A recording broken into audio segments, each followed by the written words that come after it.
बोलने वाले पेड़ों का रहस्य जान दुखी हृदय से मंत्री राजमहल की तरफ चल पड़ता है। वहां पहुंचकर वो सारा किस्सा राजा जयसिंह को कह सुनाते हैं और बोले, महाराज क्षमा करें, पर मुझे लगता है राजमहल में कुछ षड्यंत्र तो जरूर हुआ है। महाराज, आपकी गैर हाजिरी में मैं राजरानी की अच्छी तरह देखभाल नहीं कर पाया। आज उन पौधों की बात सुनकर ऐसा लग रहा है महाराज, जैसे राजमहल में राजरानी राजलक्ष्मी के साथ कुछ बहुत बुरा हुआ है। मैंने उन पौधों से जानने की बहुत कोशिश की, लेकिन उन्होंने मुझे कुछ नहीं बताया। इसलिए मेरा आपसे अनुरोध है कि आपको खुद वहां जाकर उन पौधों से बात करनी चाहिए। हो सकता है वो आपको सारी बात बता दें। भरोसेमंद वजीर गौरीनाथ की पूरी बात सुन राजा जयसिंह कहते हैं, ठीक है मंत्री जी, हम वहां अवश्य जाएंगे और साथ में अपनी 6 रानियों को भी लेकर जाएंगे। राजा की बात सुन मंत्री जी बोले, महाराज मेरी आपसे एक गुजारिश है, मैं छोटी रानी राजलक्ष्मी को भी अपने साथ वहां लेकर जाना चाहता हूं। राजा बोले, ठीक है मंत्री जी, आप ऐसा कर सकते हैं, पर वो दुष्ट मेरी आंखों के सामने न आने पाए, इस बात का ध्यान रखना। मंत्री बोला, जी महाराज। अगले दिन राजा जयसिंह अपनी रानियों के साथ आकाश चंपा का रहस्य जानने के लिए निकल पड़े। सबसे आगे रथ में राजा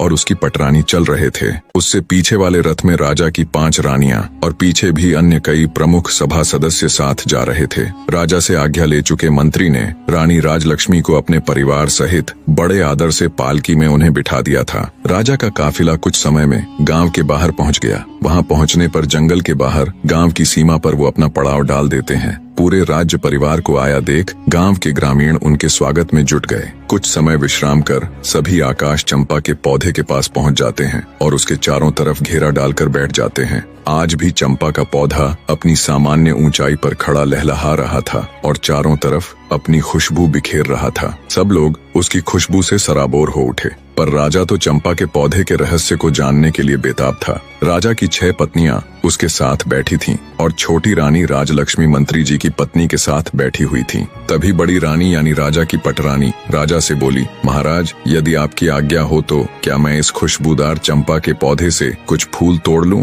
राजा बोला, अवश्य रानी साहिबा। तभी राजा की दूसरी पत्नी भी बोल उठी, महाराज इन फूलों की उठती भीनी भीनी खुशबू को महसूस कर मुझसे बिल्कुल भी नहीं रुका जा रहा, क्या मैं भी फूल ले लूं? दूसरी रानी के साथ साथ तीसरी फिर चौथी सभी रानियों ने ऐसा कहा तो राजा बोला, अवश्य तुम सब वो फूल ले लेना। राजा ने सबसे पहले 6वें नंबर यानी छोटी रानी को फूल चुनने का निर्देश दिया और पटरानी सहित अन्य रानियों से बोले कि ये तुम सब में सबसे छोटी है, इसलिए सबसे पहले उसे ही फूल चुनने का अवसर मिलना चाहिए। राजा की बात से पटरानी सहित अन्य रानियां सहमत हो गईं, तो 6वें नंबर की रानी फूल तोड़ने के लिए चंपा के पौधे के पास जाती है। राजा सहित वहां मौजूद सभी की उत्सुकता पूरे चरम पर थी। सभी ये देखने के लिए आतुर थे कि अब क्या होगा।